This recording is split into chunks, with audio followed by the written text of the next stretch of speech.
Alors, on va commencer le corrigé de travaux dirigés numéro 1 pour les élèves de l'ECG Jalida. Alors, qu'est-ce qu'il dit l'exercice 1?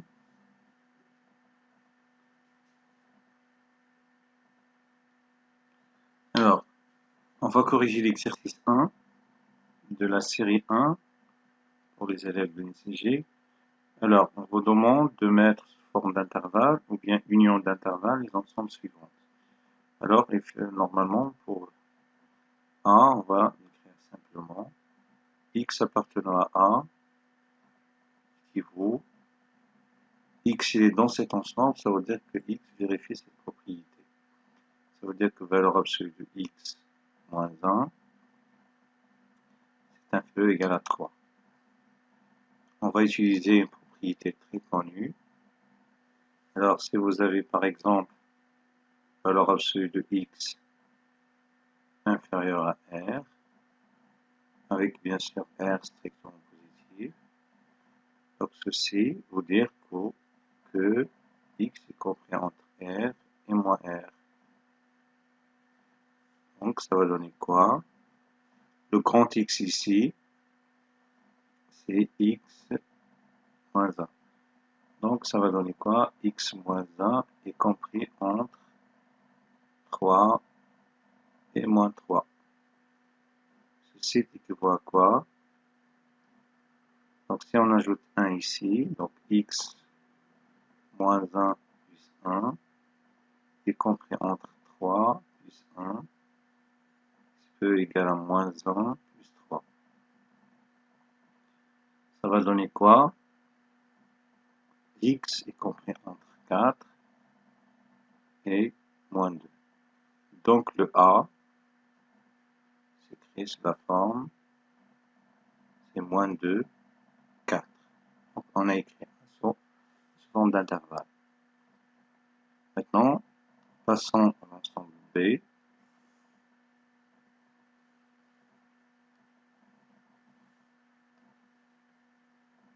Alors l'ensemble B c'est quoi?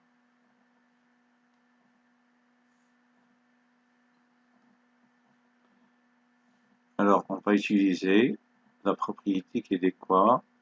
Si vous avez x strictement supérieur à r, ceci équivaut à quoi? Soit x strictement supérieur à r, ou x strictement inférieur à moins r. Donc on va utiliser cette propriété. Alors on a x appartient à b, appartient à cet ensemble, c'est-à-dire x vérifie cette propriété. Donc équivaut x moins 1 strictement supérieur à 3 ou x moins 1 strictement inférieur à moins 3. Ceci équivaut à quoi?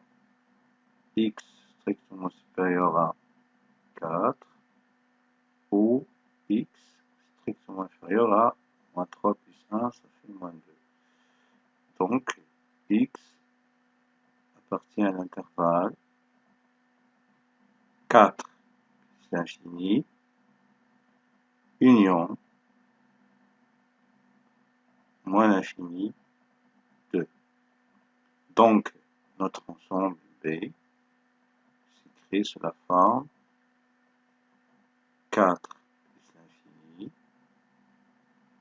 union moins l'infini 2. Passons maintenant à l'ensemble 2.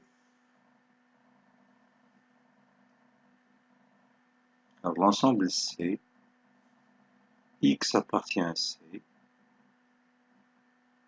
équivaut x au carré inférieur égal r. Maintenant x vérifie deux propriétés, et x carré différent de 1. Ça veut dire quoi? Racine de x carré inférieur égal à racine de 4 et valeur absolue de x, disons. Alors, on va passer la racine. Disons racine de x carré doit être différent de racine 1. Ça veut dire quoi? Valeur absolue de x inférieur ou égal à 2 ou valeur absolue de x différent de 1. Ceci équivaut à quoi? X est compris entre 2 et moins 2 et x doit être différent de 1 et x différent de moins 1. Alors ça veut dire quoi ça? Alors, si je représente ça sur la droite réelle, alors x dans R, ça veut dire qu'il est ici, moins l'infini plus l'infini. Alors x doit être entre moins 2 et 2, ici, et le x doit être différent de 1 ici, et moins 1, disons moins 1 ici, et 1 ici. Alors ici, x doit être différent de 1 et moins 1. Ça veut dire quoi? Donc, x, il est entre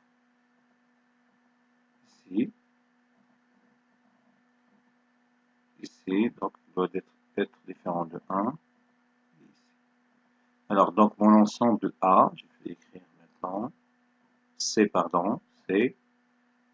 moins 2, moins 1, union, moins 1, 1, union, 1, 2.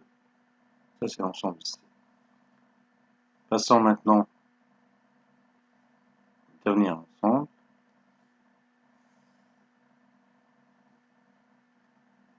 Qu'est-ce qu'il dit? Donc, x appartient à D, équivaut. Alors, ici, normalement, il faut que cette quantité soit bien définie. Il faut que x plus 1 soit positive. Et racine de x plus 1 inférieur à 1. Donc, ça veut dire quoi? X est supérieur ou égal à moins 1. Et ici, je dois passer à la racine, au carré. 1 au carré. Ça va donner quoi? X est supérieur ou égal à moins 1. Et x plus 1 inférieur ou égal à 1. Ici, je n'ai pas de valeur absolue. Faites attention. Si vous avez ici le carré à l'intérieur, vous pouvez mettre valeur absolue. Si vous mettez ça x, le tout au carré, c'est directement x. Puisque normalement, cette égalité n'a pas de sens que si x est positif. D'accord? Donc, si vous avez le carré sur la racine, comme ça, vous mettez x. Sinon, si vous avez ici le carré à l'intérieur, vous devez mettre la valeur absolue. Donc, ça va donner quoi? Ici, c'est x supérieur ou égal à moins 1. À partir d'ici, si je transforme le 1, x doit être inférieur ou égal à 0. Donc, l'ensemble D, c'est intervalle moins 1, 0. Maintenant, passons à l'exercice 2. Alors, qu'est-ce qu'il dit l'exercice 2?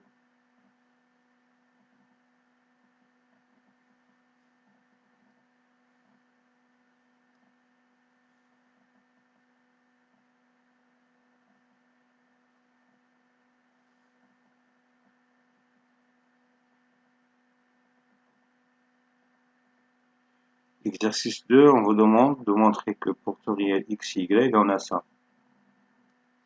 Alors, on doit commencer par prendre soit x, y, deux éléments de R. On a, alors, pour comparer deux nombres, il suffit de comparer leurs différences. X plus y carré moins 4xy. Je dois calculer cette quantité pour décider concernant le signe.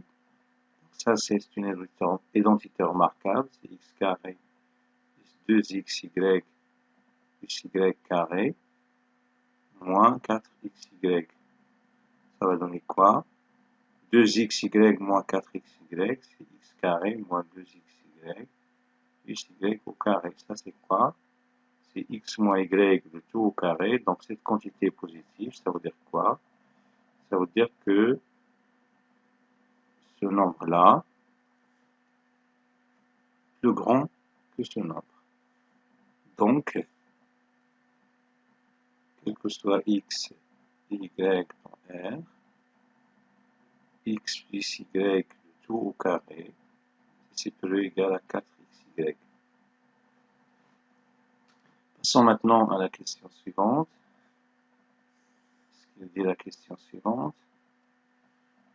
Alors, on déduire que pour x strictement positif, y strictement positif, on a ça. Alors, qu'est-ce qu'on a montré dans la question 1? On a x plus y au carré, bien sûr, soit x positif, y strictement positif. Ça, c'est supérieur ou égal à 4xy. Donc,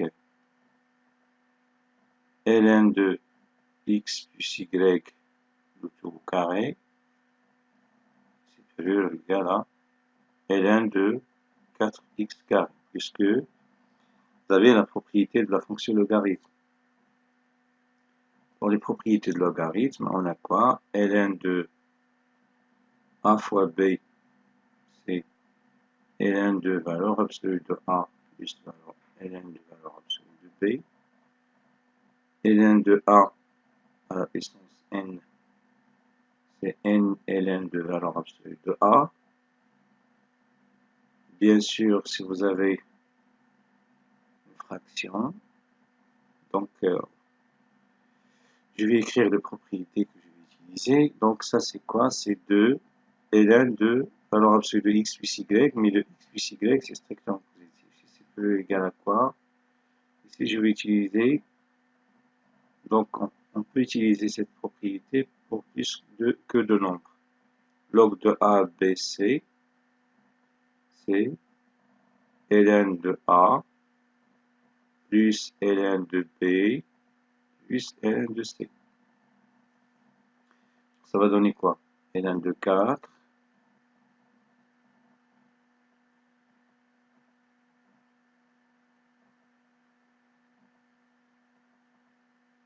ou bien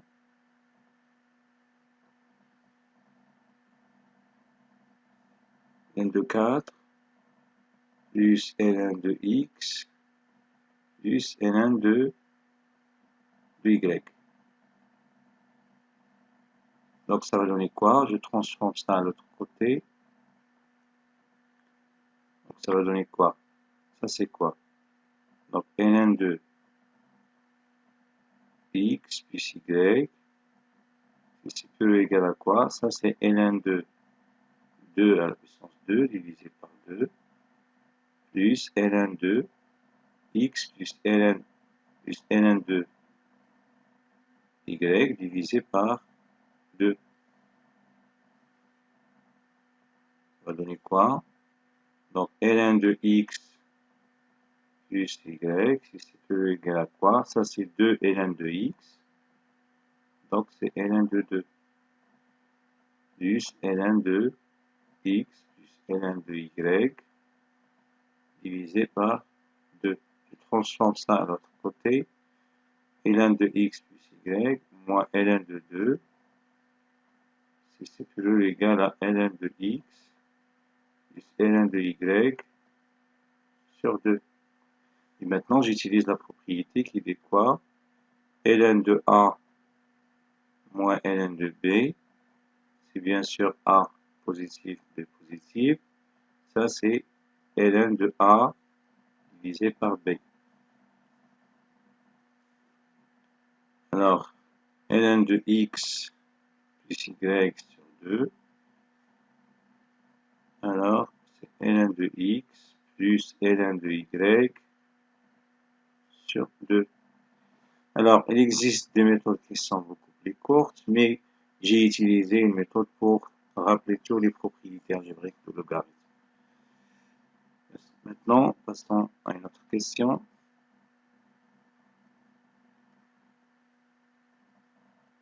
Je dois effacer tout ça.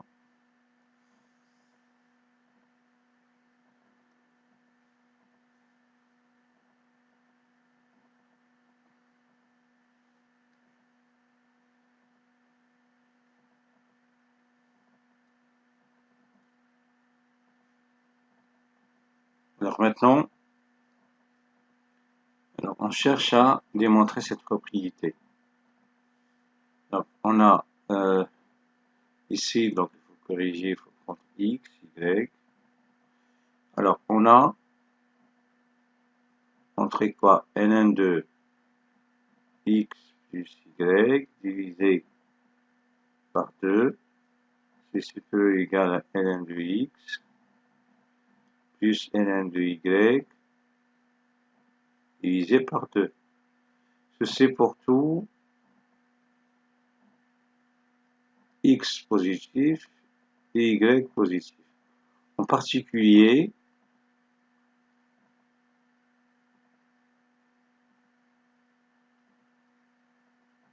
pour l'exponentielle de x positif et l'exponentielle de y positif, je peux remplacer x par exponentielle de x, puisqu'il est strictement positif, plus exponentielle de y divisé par 2, c'est supérieur ou égal à quoi? Ln exponentielle de x plus ln exponentielle de y divisé par 2. Mais on sait que l'exponentielle de x, c'est la fonction réciproque de logarithme, donc ça va donner directement x. Alors ici, c'est quoi? C'est ln de exponentielle de x plus exponentielle de y divisé par 2. Supérieur ou égal à quoi? Ça c'est x plus y divisé par 2. Je passe à l'exponentielle. Ici, je passe à l'exponentielle. Pourquoi? Puisque j'ai une propriété qui dit si vous avez a égal à b, donc automatiquement l'exponentielle de a inférieur ou égal à l'exponentielle de b. Ça veut dire que la fonction exponentielle elle est croissante. L'ordre ne change pas. Passage à l'exponentielle. La même chose ici. Mais il faut faire attention, on a une autre propriété, puisque la fonction logarithme, c'est l'exponentielle, c'est la fonction réciproque de l'exponentielle, donc on peut écrire ça, c'est aussi x. Donc ça va donner quoi? Cette quantité nous donne l'exponentielle de x, plus l'exponentielle de y sur 2, puisque ça se simplifie avec ça. Ça, c'est supérieur ou égal à l'exponentielle de x plus y sur 2, ce qu'il fallait démontrer.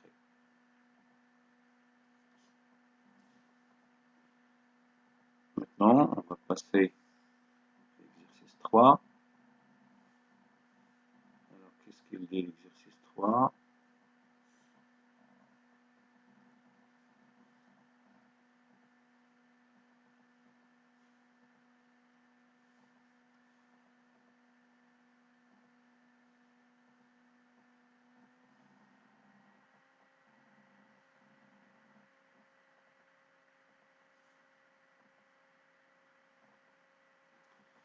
Alors, soit f,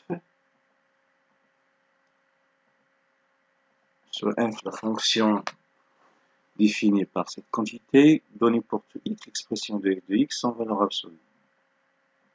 Alors, on doit utiliser quoi? On doit utiliser le signe de cette quantité. Donc, il vaut mieux d'utiliser un tableau de signes. Alors,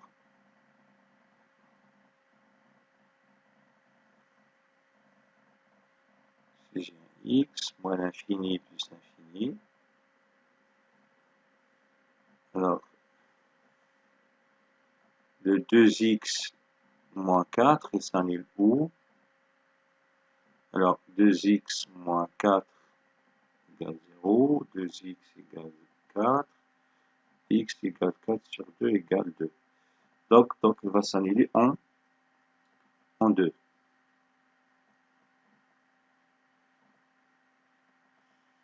Ici, je vais laisser une case pour la valeur absolue.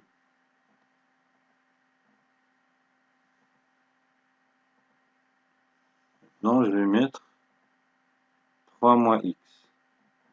Ça s'annule où? 3 moins x égale 0. Ça veut dire que x égale 3. Ça s'annule ici, par exemple.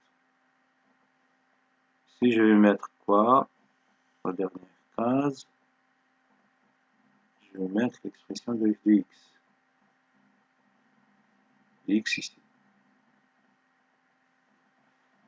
Alors, donc, ces expressions, ils s'écrivent sous la forme à x plus b. On sait que avant la racine de cette quantité, c'est le signe contraire de a. Et après la racine, c'est le signe de a. Ici, j'ai quoi? Le a, c'est 2, il est positif. Donc, plus le signe contraire avant le 0. Et après, c'est le signe de a, c'est plus plus. Ici, le 1 moins 3x s'annule ici. Le A, c'est moins x plus 3. Il faut faire attention, le A, c'est moins 1. Donc, le signe contraire avant la racine, c'est plus, plus. C'est moins. Alors, ça va donner quoi ici? Cette quantité, elle est négative en valeur absolue. Il faut inverser. C'est 4 moins 2x. Ici, il reste la même. Alors, ici, 3 moins x. Ça va donner quoi? C'est... Ah, j'ai pas laissé une case pour la valeur absolue. Je dois effacer ça. La valeur absolue de 3 moins x. Ici, c'est quoi? C'est plus, c'est 3 moins x. 3 moins x. Ici, c'est x moins 3. Alors, pour l'expression de f de x, ça ne suffit pas.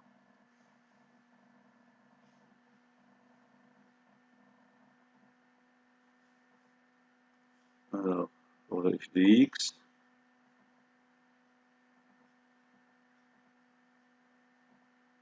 et le f de x, il faut multiplier quoi? 5 moins.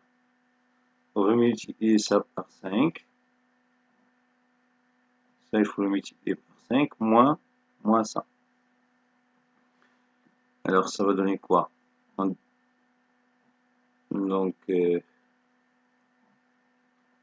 5 fois ça fait 20, moins 3, ça fait 7. 5 fois ça, ça fait moins 10. Moins 10, moins ça, ça fait plus 9x. Non, moins 9x. Ici, 5 fois x, ça fait 10. Moins 1, c'est 11x. 5 fois ça, c'est moins 20. Moins 20, moins 20, moins 3, c'est moins 23. Ici, 10x moins x, ça fait 9x. Ici, moins 20 moins 3, ça fait plus 3, c'est moins 17. Alors, comment écrire le f de x maintenant? Je vais effacer ici.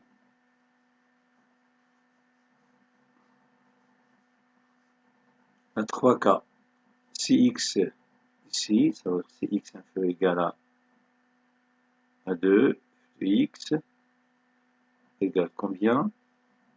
C'est 17 moins 9x. Bien sûr, si x est inférieur ou égal à 2. Ici, bien sûr, c'est autre cas. Si x est compris entre 3 et 2, de x a pour expression 11x moins 23. Ici, x est supérieur ou égal à 3. Donc, c'est 9x moins 17. Passons maintenant à la question suivante.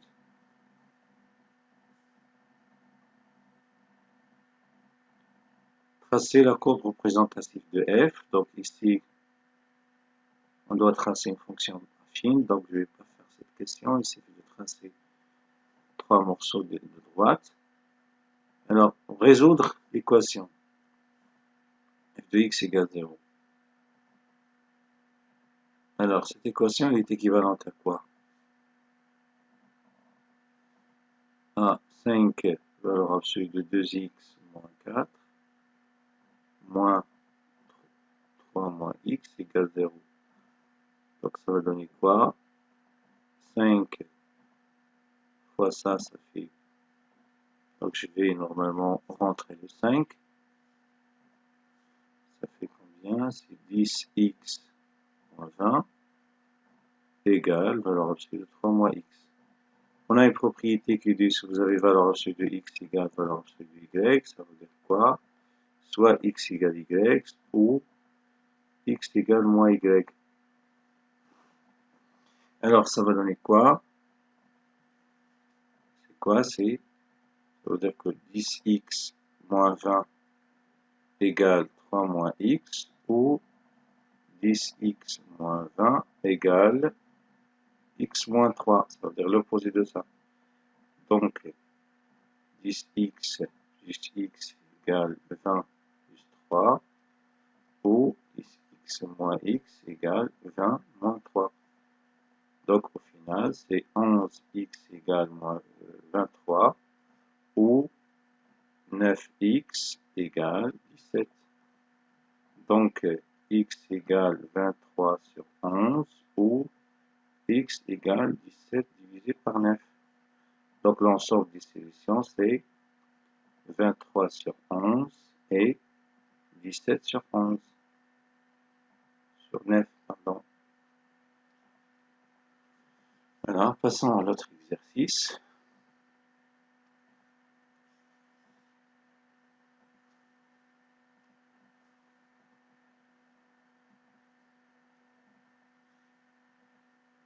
Voilà.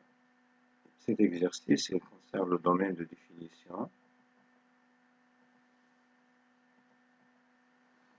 Alors, pour la première fonction, alors pour le domaine de définition, il faut faire attention à 3 choses. Si vous avez la racine, si vous avez le symbole de fraction, ou bien ln. Alors, tout ce qui est à l'intérieur de la racine doit être supérieur égal à 0. Tout ce qui est à l'intérieur du dénominateur doit être différent de 0. Tout ce qui est à l'intérieur de logarithme doit être strictement positif. Alors, ici, j'ai quoi? J'ai justement la racine. Donc, x appartenant au domaine de définition de f, dans le cas où f de x égale racine de 2 moins valeur absolue de x moins 3. Ceci équivaut à quoi? Il faut que 2 moins valeur absolue de x moins 3 soit positif. Ceci équivaut à quoi? Valeur absolue de x moins 3 soit inférieur ou égal à 2. Ça veut dire que x moins 3, c'est compris entre 2 et moins 2. J'ajoute 5, ça veut dire que x est compris entre... J'ajoute 3, ça veut dire que x est compris entre 1 et 5. Donc le domaine de définition de notre fonction, c'est 1, 5.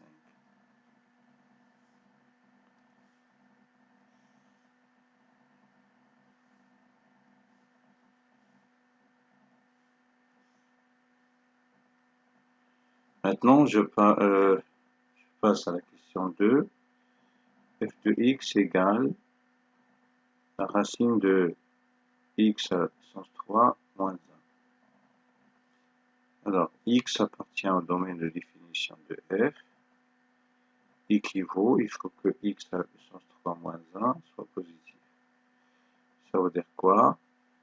Là, on a une propriété qui dit que a à la puissance 3 moins b à la puissance 3, c'est égal à a moins b, facteur de a carré plus ab plus b carré. Une autre propriété, ça veut dire que vous avez ax carré plus bx plus c égale a, x plus b sur 2a au carré, moins delta sur 4a carré. La forme canonique du trinomial. On a quoi? Ça c'est x, ça c'est moins 3, x moins 1, facteur de x carré plus 2x plus 4. Alors ça, c'est x moins 1 Donc, je peux ne pas utiliser ça. Donc, je peux écrire ça, c'est quoi? C'est x plus 1 au carré. Mais ça, c'est plus 3. Supérieur égale 0. Donc, il faut que cette quantité supérieure. Mais cette quantité est strictement supérieure à 0. Donc, il faut juste que x moins 1 soit strictement supérieur égal à 0. Ou bien x supérieur égal à 1. Donc, le domaine de définition de notre fonction, c'est l'intervalle 1 plus l'infini. Alors, une autre méthode pour justifier ce passage. Donc, on va utiliser une propriété qui dit que si vous avez a à la puissance 3, inférieur égal à b à la puissance 3, ou bien supérieur égal à b, vous avez le droit d'écrire c'est a inférieur égal à b. La justification, car c'est la fonction qu'à chaque x associé x à la puissance 3 est strictement croissante.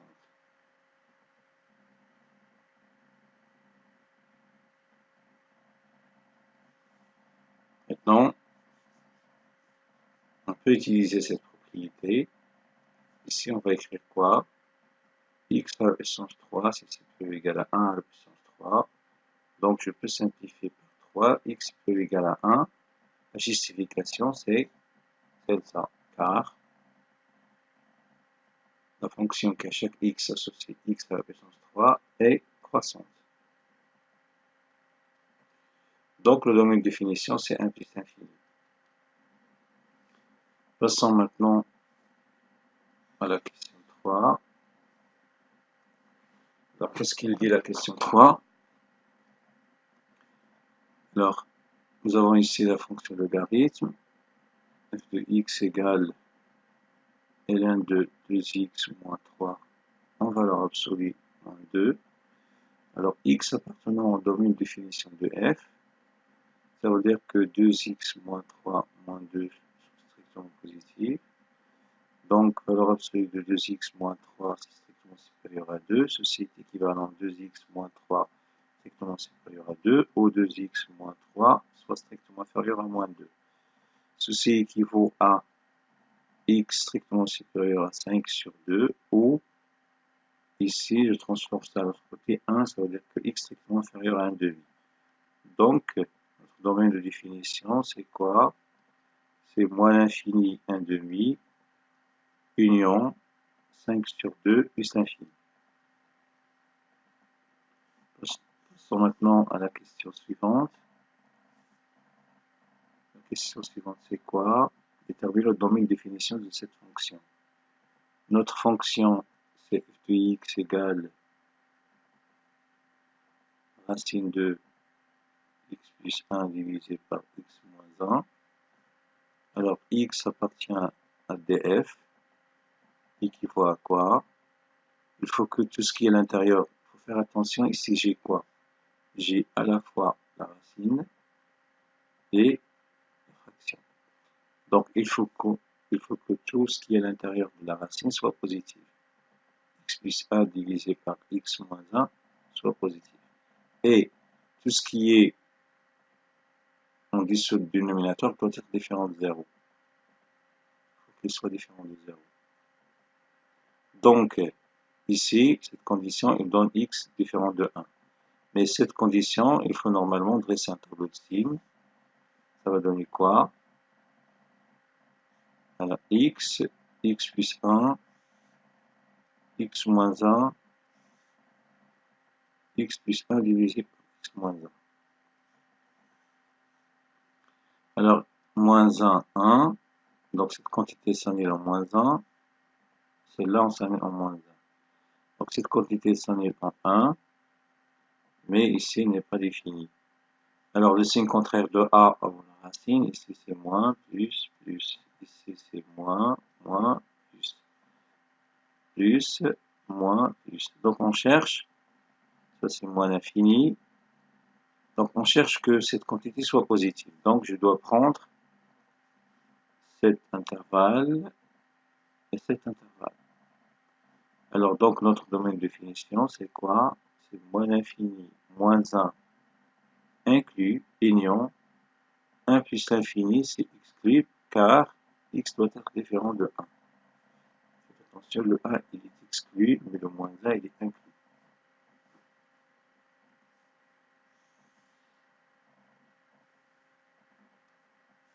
Passons maintenant à la question suivante, c'est le domaine de définition. Alors, il faut faire attention, cette fonction n'est pas égale à cette fonction. Il faut déterminer le domaine de définition avant d'exprimer. Donc, il se peut que quelqu'un pense à utiliser la propriété A divisé par B, c'est racine de A, racine de B. Hein, normalement, cette propriété est valable si A est positif et B est positif. Si vous ne connaissez pas le signe de A, c'est pas vrai. Donc maintenant, on doit utiliser quoi? On doit bien sûr déterminer le domaine de définition de cette fonction.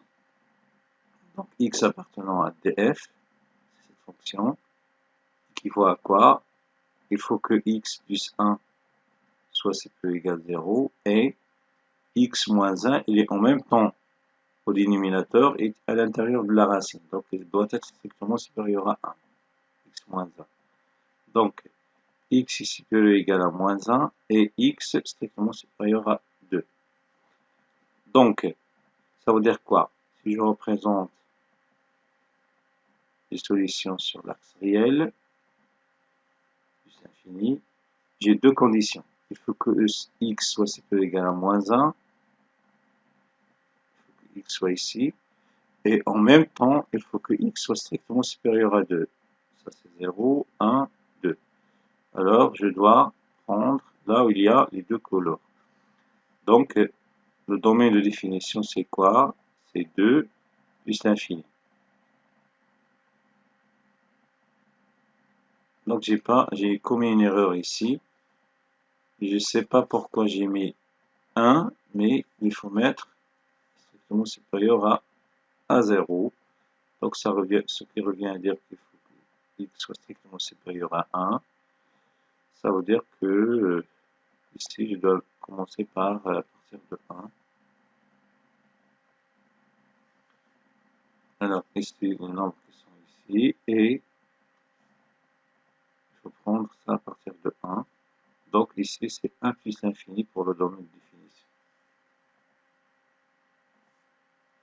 Passons maintenant à l'autre exercice.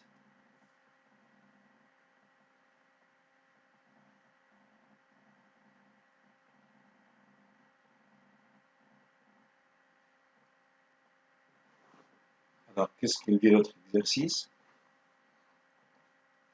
Soit f la fonction définie par 2 plus racine de 3 moins x, et g la fonction définie par. Alors, déterminer le domaine de définition de f et de g, entre d et g, on a évidemment x appartient au domaine de définition de f, question 1, c est seulement c, 3 moins x est positif. Donc, ça veut dire que x est inférieur ou égal à 3, donc le domaine de définition de f, c'est moins l'infini 3. Donc, pour le domaine de définition de G, c'est R, car G est une fonction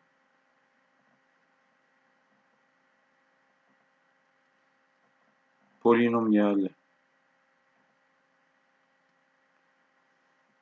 Ça, c'est la question 1. Maintenant, passons à la question suivante. Qu'est-ce qu'il dit là? Déterminer l'ensemble de définition de la fonction g rang f. Alors, le g rang f de x, c'est quoi? Par définition, c'est g de f de x. Alors, pour déterminer le domaine de définition de la fonction g rang f, donc domaine de définition de la fonction g rang f, alors je dois calculer premièrement l'image de x par la fonction f. Donc, il faut que le x soit dans le domaine de définition de notre fonction. Et après, je dois calculer l'image de f de x par la fonction g. Donc, et f de x doit être dans le domaine de définition de la fonction g. X appartient à df, ça veut dire que x doit être inférieur ou égal à 3. Et f de x appartient à dg, ça veut dire que f de x doit être appartient à r, puisque dg c'est r. Alors, x inférieur ou égal à 3, et f de x c'est quoi? C'est 2 plus racine de 3 moins x appartient à r. Ça veut dire quoi cette quantité appartient à r? Alors, pour faire attention, racine de x appartient à r. équivaut à dire que x est positif. Alors cette quantité appartient à R, ça veut dire que cette quantité est bien définie. Bien définie, ça veut dire quoi? Il faut que normalement x n'est égal à 0, parce que cette condition, pour qu'elle soit bien définie, il faut que le 3 moins x est égal à 0. Ça revient au même, normalement, c'est cette condition. Donc cette condition est celle-là, donc ceci est équivalent à x égale 3. Donc notre gérant f, le domaine de définition du gérant f, c'est moins l'infini, 3. Donc vous remarquez immédiatement que le domaine de gérant f, c'est le même domaine de définition de f. Mais ça, c'est un cas spécial qui est réservé, c'est un cas spécial puisque le domaine de définition de f, c'est g. Maintenant, passons à autre chose.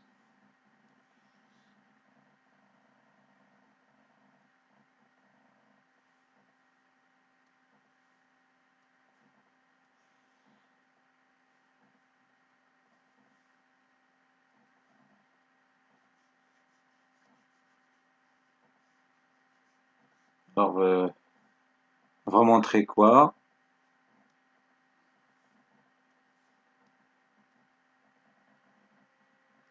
Dans la question 3, montrons que f rangé de x égale ça. On a f rangé de x, par définition, c'est f de g de x. Ça, c'est quoi? C'est f de g de x. Déjà, c'est moins x carré plus 4x plus 1. Donc, il faut passer à l'expression de f et remplacer x par cette quantité. Donc, ça veut dire quoi? Le f de x, c'est 2 plus racine de 3 moins cette quantité, c'est moins x carré plus 4x plus 1. Donc, ça va donner quoi? C'est 2 plus racine de, s'il y a un moins 1, s'il y a un moins 1, ça va donner quoi? C'est moins, ça va donner plus x carré, moins 4x, moins avec moins c'est 1, 1 plus 3, ça fait 4. Donc ça va donner quoi? C'est 2 plus, alors racine carrée de x moins 2, le tout au carré. N'oubliez pas que racine de x carré, c'est rien d'autre que valeur absolue de x. Donc ça va donner 2 plus racine de x moins 2, ce qu'il fallait démontrer. Alors passons maintenant à la question suivante. Alors déterminer les antécédents de 3 par la fonction f rangée. Alors les antécédents de 3 par la fonction f rangée, ce sont les solutions de cette équation. Donc je vais utiliser l'expression de f rangée, c'est 2 plus racine de x moins 2 égale 3. Donc ça va donner quoi? Valeur absolue de x moins 2 égale 3 moins 1, ça fait 1. Donc x moins 2 égale 1 ou x moins 2 égale moins 1. Ce qui revient à dire que x égale 3 ou x égale moins 2 plus 1, ça fait 1. Donc l'ensemble des solutions, il y aura l'ensemble des... Donc les antécédents de 3 par f rangé sont 1 et 3.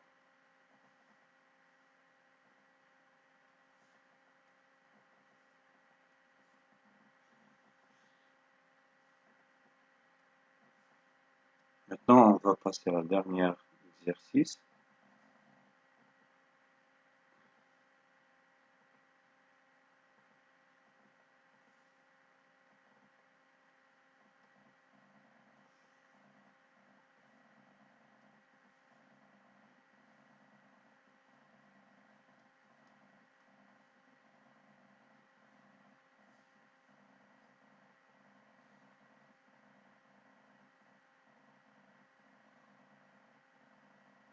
Donc, il faut ajouter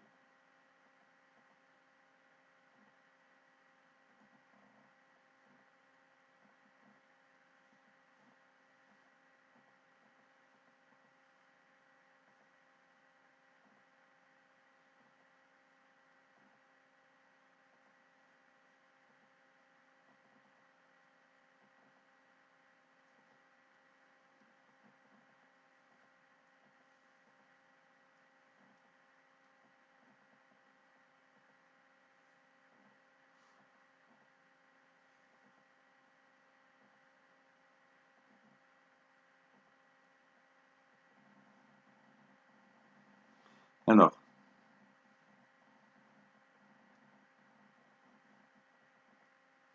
donc, déterminer s'il existe la borne supérieure et la borne inférieure et la plus grande élément et la plus petite élément des ensembles suivants.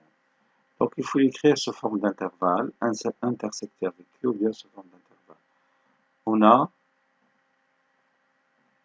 X appartenant à A, équivaut X est dans Q, c'est dans R, et en plus, I, X carré, c'est égal à 2. Ça va donner quoi? X dans Q et racine de X carré égale à racine de 2. Donc ça veut dire quoi? X appartenant à Q et alors absolu de X égale à racine de 2. Ça veut dire quoi? X appartenant à Q et X compris entre racine de 2 et moins racine de 2. Donc notre ensemble A s'écrit comme Q inter l'intervalle moins 2 moins racine de 2 racine de 2. Donc, la borne sup de A,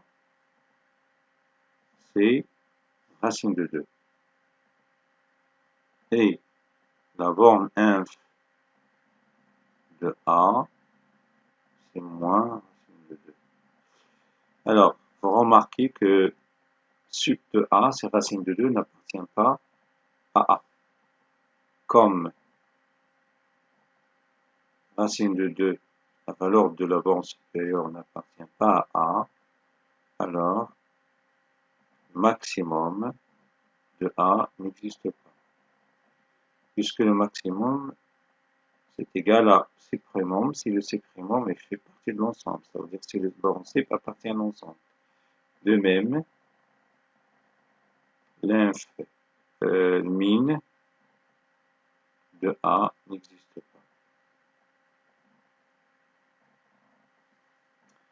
Passons maintenant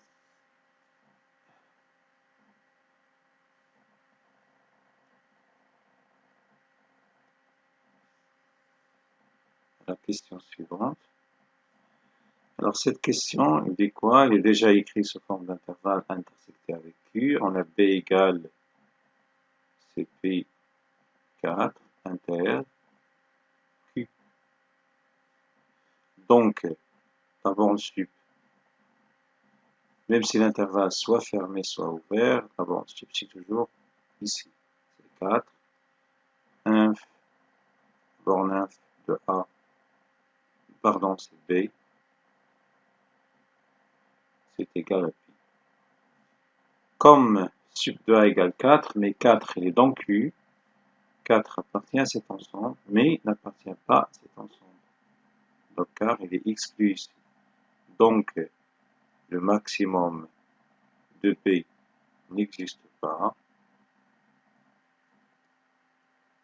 Mais le P n'appartient pas à B.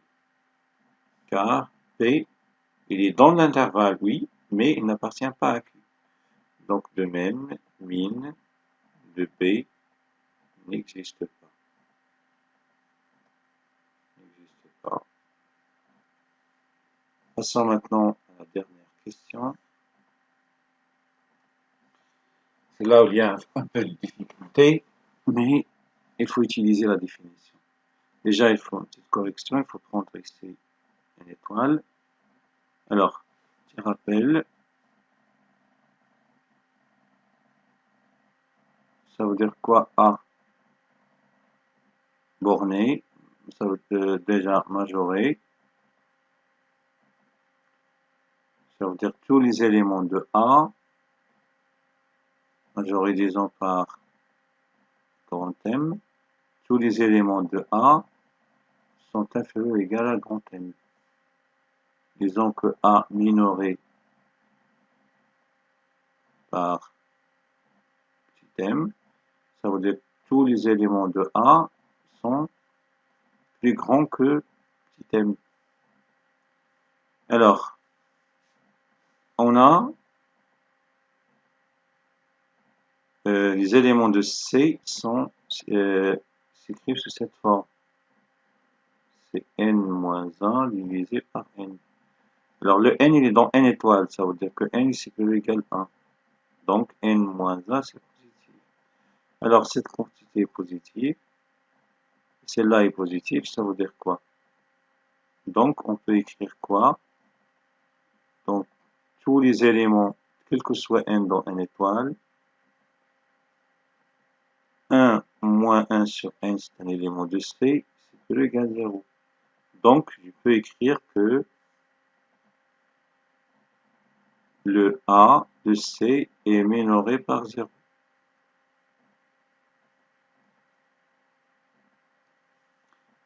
Alors je vais montrer que il est majoré par 1. On a remarqué normalement 1 moins 1 sur n, c'est toujours inférieur à 1 puisqu'on retranche 1 sur n. On a quel que soit n appartenant à n étoile, 1 moins 1 sur n, c'est strictement supérieur à 1. Donc ça c'est un élément de C, tous les éléments de C, donc C est majoré par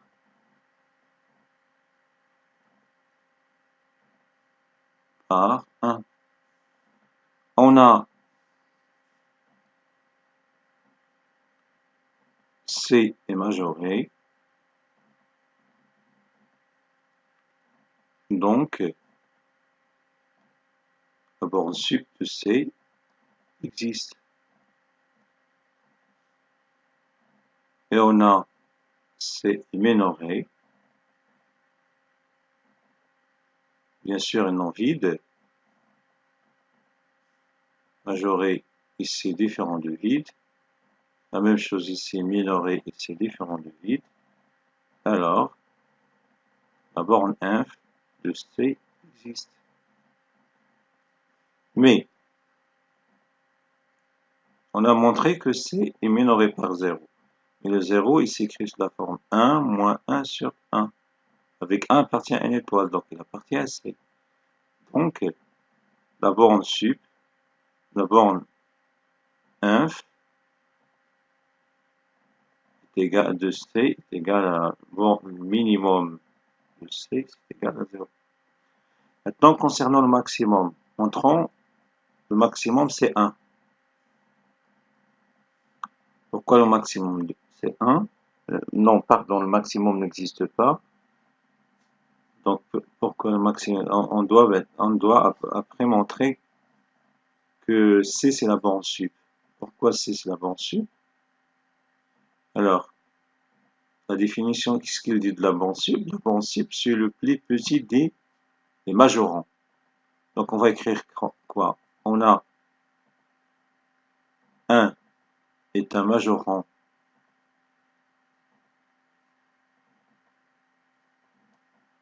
de C. On va montrer que le 1, c'est le plus petit des majorants. La borne sup, une autre définition, la définition de la borne sup de A, c'est le plus petit des majorants. C'est le plus petit des majorants. Alors, on va montrer que 1, c'est le plus petit des majorants. On va prendre soit M, un majorant de C. On va montrer que le 1 inférieur ou égal à n. Ça veut dire quoi? Si on arrive à montrer que 1 est inférieur ou égal à n, ça veut dire que 1 est inférieur à n'importe quel majorant. Ça veut dire que 1 c'est le plus petit des majorants. Alors, majorant de C, ça veut dire quoi?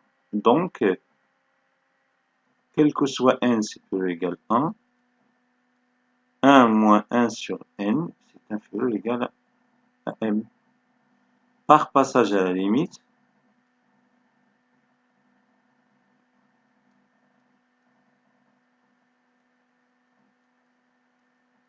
on a la limite de 1 moins 1 sur n, plus infini, est inférieur ou égal à la limite de n.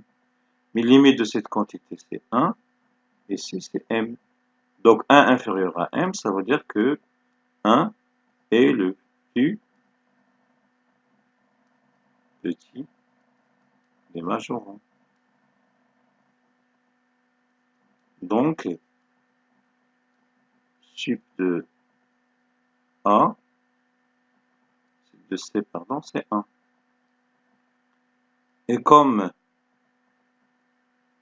quel que soit n dans n étoile, 1 moins 1 sur n strictement inférieur à 1, qui est la borne sup, ça veut dire que borne sup de C ne peut jamais égaler à un certain élément de C.